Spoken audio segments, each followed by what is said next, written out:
A reading from the first letter of St. John. Beloved, if God so loved us, we also must love one another. No one has ever seen God. Yet if we love one another, God remains in us, and His love is brought to perfection in us. This is how we know that we remain in Him and He in us, that He has given us of His Spirit. Moreover, we have seen and testify that the Father sent His Son as Savior of the world. Whoever acknowledges that Jesus is the Son of God, God remains in Him and He in God. We have come to know and to believe in the love God has for us. God is love, and whoever remains in love remains in God and God in him. In this is love brought to perfection among us, that we have confidence on the day of judgment, because as He is, so are we in this world.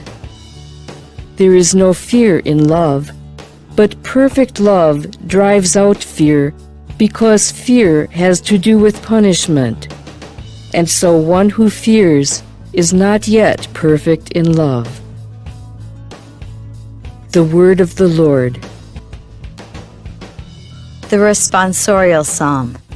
The response is, Lord, every nation on earth will adore You.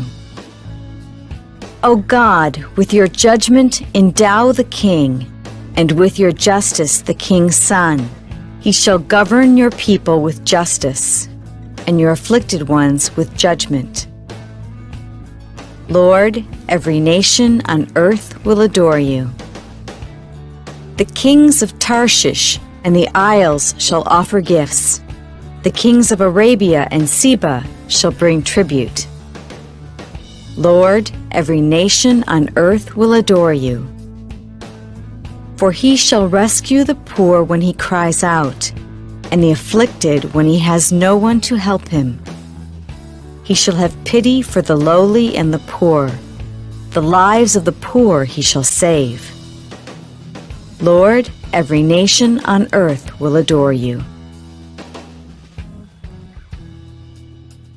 A reading from the Holy Gospel according to Mark. After the 5,000 had eaten and were satisfied, Jesus made His disciples get into the boat and precede Him to the other side toward Bethsaida, while He dismissed the crowd.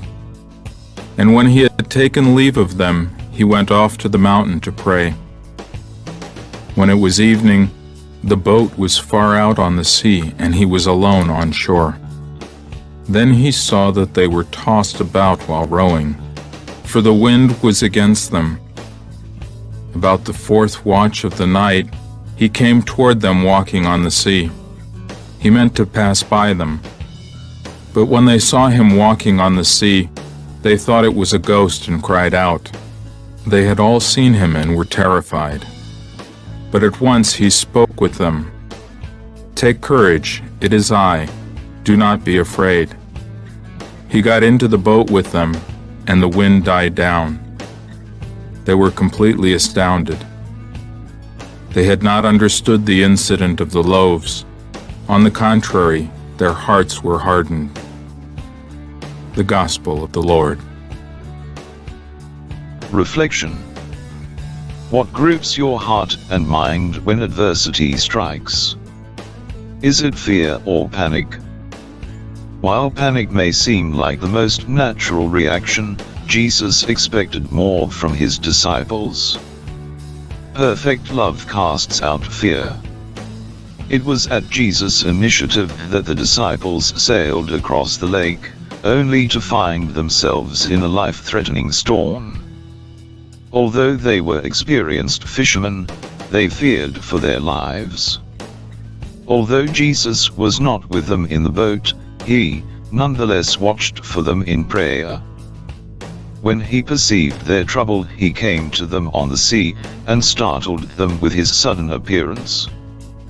Does the Lord seem distant when trials or adversity come your way? The Lord keeps watch over us at all times, and especially in our moments of temptation and difficulty. Do you rely on the Lord for His strength and help?